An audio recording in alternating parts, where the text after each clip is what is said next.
Olá, meus irmãos, graça e paz seja convosco. A lição de domingo nos traz o título Superando Expectativas Razoáveis. Irmão, seria razoável, diante de que o povo tinha feito, todos serem destruídos. Era razoável, isso era lógico. As pessoas procuraram se apostatar, deram as costas para Deus, adoraram o bezerro de ouro, mesmo diante de tantas bênçãos que Deus concedeu a eles lá no Egito, não só o seu livramento, como a abertura do Mar Vermelho, mas de forma especial as pragas que foram derramadas. Todos viram o poder bondoso, amoroso de Deus para tirar o povo do cativeiro e levá-los a uma terra que ele tinha prometido já desde Abraão há muito tempo atrás. Então, assim, essas expectativas, aos olhos humanos, elas seriam razoáveis, que se fato o caso fosse de que eles pudessem ser mortos até então.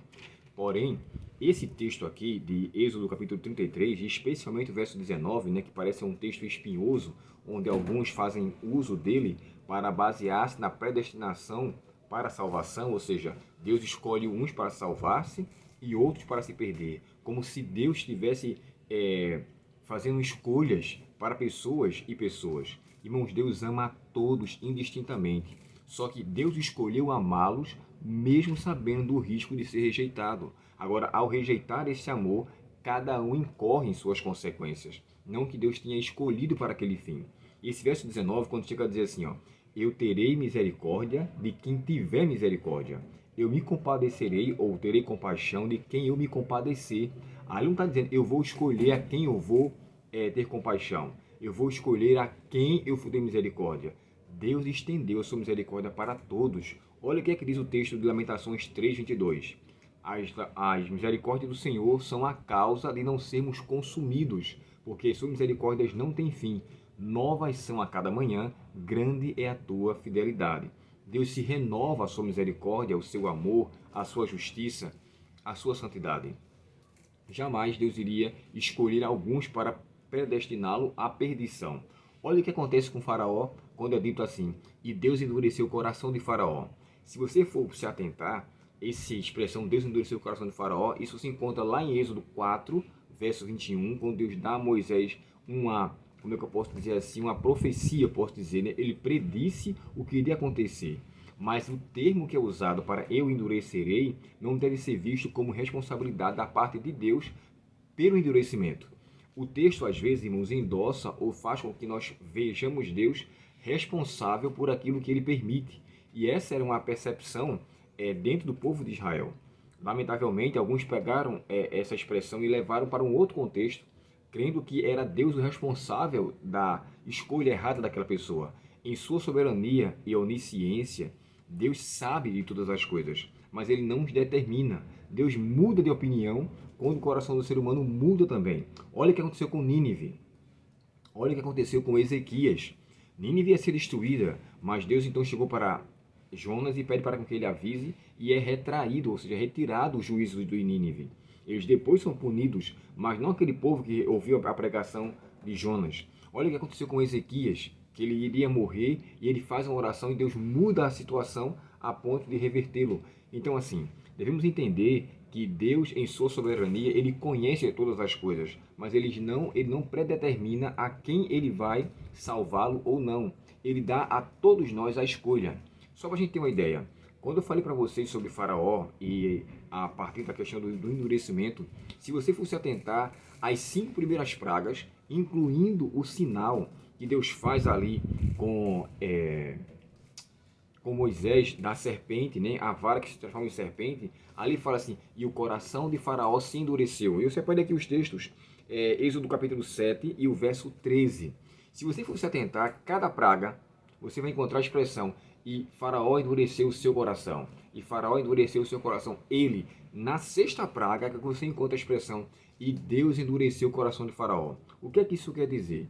A teimosia, a resistência de Faraó foi por conta própria. Ele endureceu por sua rebelião, ele endureceu por ser teimoso e depois é como se dissesse assim, Deus confirmou a sua resistência e deixou a sua sorte, mas não deixou de avisá-lo. Deus, irmãos, tinha um propósito em salvar também Faraó, coisa que ele não quis, morreu como inimigo de Deus. Então, você pode atentar, eu vou citar aqui os textos, você pode voltar ao vídeo depois. Olha, Êxodo 7,13, falando que o Senhor, Faraó endureceu o seu coração. Êxodo 7,22, 8,15, 9,19, 8,32 e 9,7 e 9,35. Todos esses textos aqui falam que Faraó endureceu o seu coração. Quando chega na sexta praga, e a gente começa aqui, ó, 9 verso 12, 9, 12, 9, 35, Êxodo 10, 20, Êxodo 10, 27 e Êxodo 11, verso 10.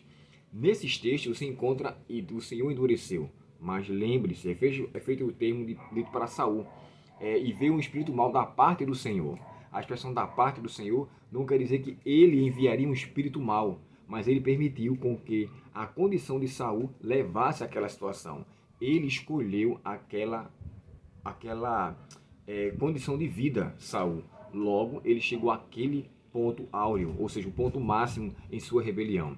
Deus, em seu infinito amor, quer trazer todos, por seu amor, à sua maravilhosa luz. Mas as escolhas, infelizmente, fazem disso o contrário. Então, o amor de Deus jamais deve ser ponto de dúvida. Deus nos ama a todo tempo. E por mais que escolhamos o contrário, ele ainda assim nos ama. É feito o texto que eu falei para vocês de Jeremias, né? Com amor eterno te amei e com benignidade te atraí. Esse é o propósito de Deus. Jeremias 31, verso 3. Não devemos esquecer disso nunca. Superando as expectativas, porque pelos meus pecados é razoável que eu seja destruído.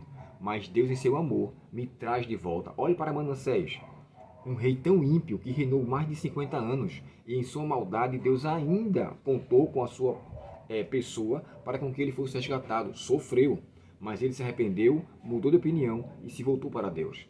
Assim é a graça de Cristo. Assim é a graça imerecida. Ele faz coisas onde a condição humana é impossível de realizar. Que essa graça nos salve a cada dia e que eu e você reconheça que a bondade de Deus é que nos leva ao arrependimento. E através do dom do arrependimento, nós nos acheguemos a Ele com fé e confiança para encontrarmos graça e misericórdia em tempo oportuno. Oremos ao Senhor nesse momento.